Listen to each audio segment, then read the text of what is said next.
My name is Laura, and I have a website called Inspiration for Moms.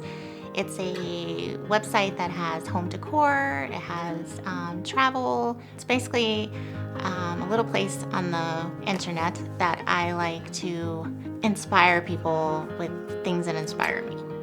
Our bathroom, when we moved in 4 years ago, was my least favorite room in this entire house. This bathroom had no light source at all. My husband actually referred to it as a cave. Basically, I wanted to start with the skylight as the center.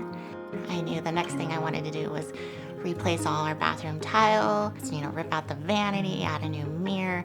I wanted to brighten the space, and I knew with the sunlight from the skylight, it was going to transform it beautifully into a whole new bathroom.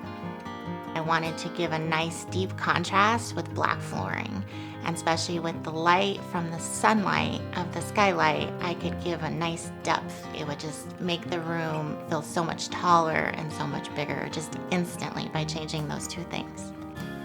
The skylight added a lot of function to our bathroom. Not only did it add extra lighting to our bathroom, it also gives our bathroom fresh air.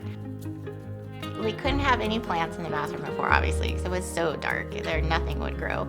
And now I have not one, but 4 plants in there. So, and I found the coolest little wall planters to hang on the walls. So it's white, it's bright, it's refreshed, it's clean, it's modern, it's gorgeous.